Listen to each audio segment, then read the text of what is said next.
mal çok pahalı, yok şudur, yok budur. Dedim insanlar kendilerini geri çekiyor. Aynen.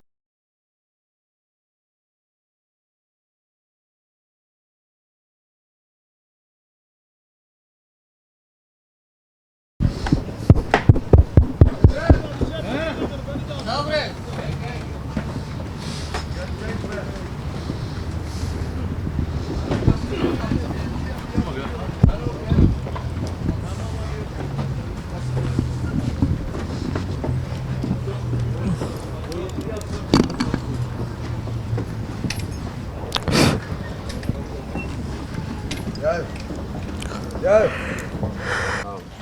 Sen de Kaça ver vereceksin abi? Olacak gibi söyle 180 al. Abi hiç oynamayacağız. 155 bin lira alacağım da. Kısa Olur mu kestim, abi? patron kısa kestim. Olur mu? Hiç oynamayalım abi. Veremeyiz abi. 155 bin lira alacağız da ne?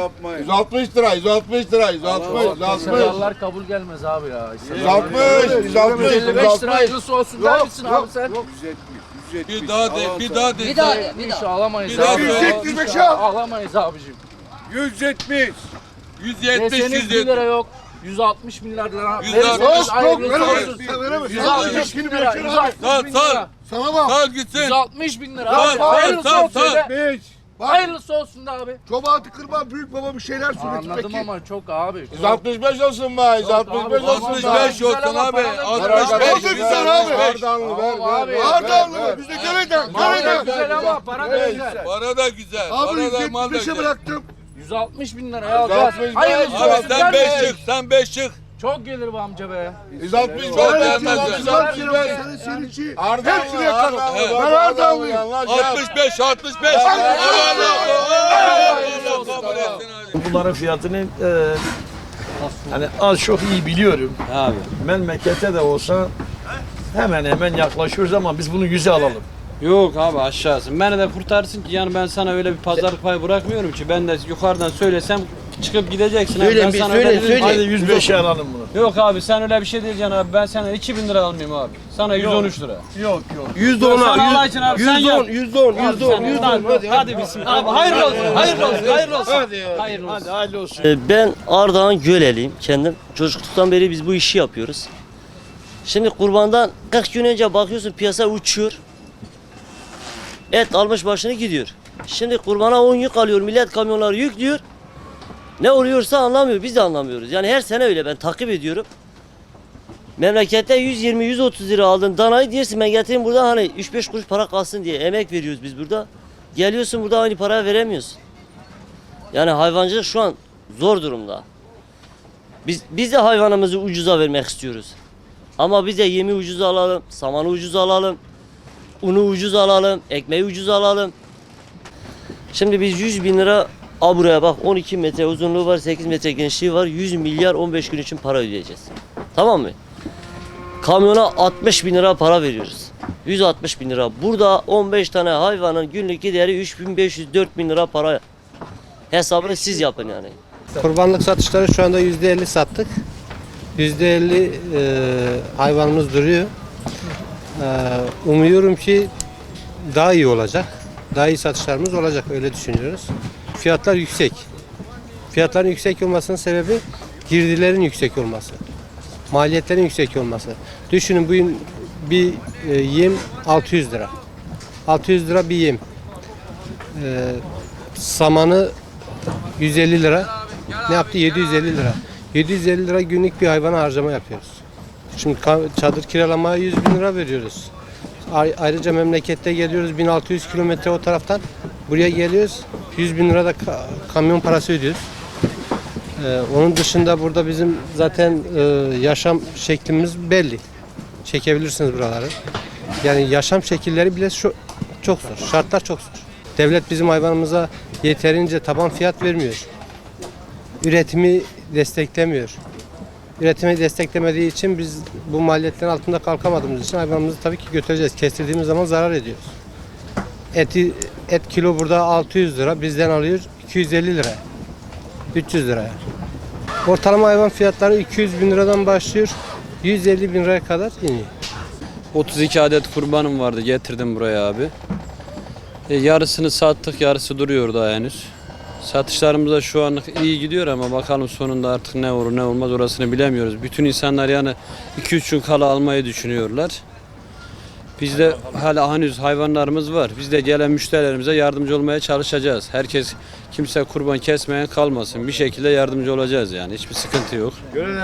Normal 600, 550, 600 kilo ara tosunlar da 150, 160 pazarına göre insanların işte. Herkesin kendine göre müşterileri var. Ona göre hayvanlarını satabiliyorlar. Düğelerde de abi düğelerde 90'dan başlıyor 100, 110, 120, 130'a kadar da düğeler satılıyor şu ana kadar. Bundan sonra da inşallah fiyatlarımız düşmez. Herkes de kurbanını keser. Yani biz de bir yıldır buna emek vermişiz. Buraya getirmişiz. Bir çuval yem olmuş 600 lira. Bir ton saman olmuş 3000 lira.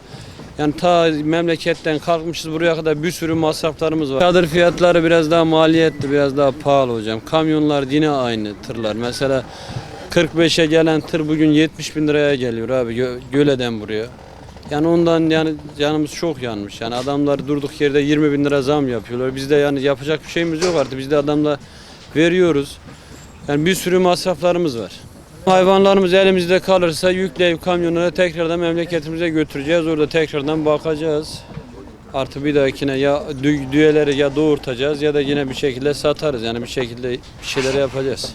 Ardahan Göle'den geliyoruz. Hayvanımız Ardahan Göle hayvanı olup tamamen kendimiz elimizle besleyip sağlıklarıyla ilgilendiğimiz hayvandır.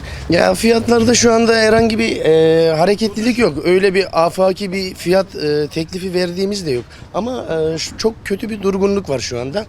Yani insanlar neyi bekliyor, neden bekliyor inanın biz de bilmiyoruz. Hani geçen seneye nazaren baktığımız zaman hayvan sayısı da yarı yarıya düşük olmasına rağmen kalite olarak hayvanların daha iyi, daha sağlıklı, daha güzel, daha mükemmel bir besi şeklinde olup buraya gelmesine rağmen halen daha öyle beklediğimiz gibi bir satış veya teklif olmadı.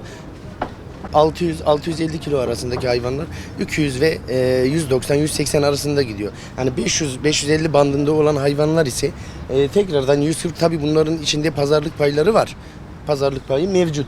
Ya zaten gördüğünüz gibi hayvanlar şöyle diyeyim en iyi şekilde besisini almış, en güzel şekilde halen daha sağlığı olsun, efendime diyeyim yemlemesi olsun.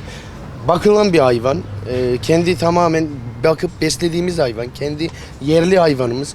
Ama baktığımız zaman beklentimizin çok çok altında. Erzurum'dan geliyorum. 30 tane hayvan getirmişim.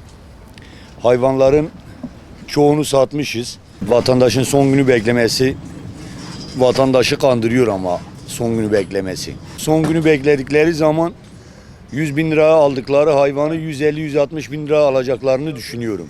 Fiyatlar bizce çok düşük. Ama vatandaş halen fiyatın yüksek olduğunu düşünüyor. Buraya getirdiğimiz hayvanların masraflarını üzerine eklemesek o masraflar bizim cebimizden çıkacak sonrasından. Bizim cebimizden çıktığı takdirde bu sefer biz zararlı çıkacağız. Onu da mecburen üstüne ekliyoruz. Elimizde hayvan kalmayacak Allah'ın izniyle. Biz değil de fırsatçılık yapanlar hayvansız, kurbansız kalacaklarını biliyorum. Ondan eminim. Avcılarda kalıyorum. Bu yıl biz de Allah nasip kısmet etti kurbanımızı geldik aldık arkadaşlardan. Vallahi fiyatlar o kadar çok şey değil Allah kabul etsin. Yani iyice çok abartılacak kadar değil aldığımız tosunu maşallah baksanız abi yani. Gönlümüze yattı.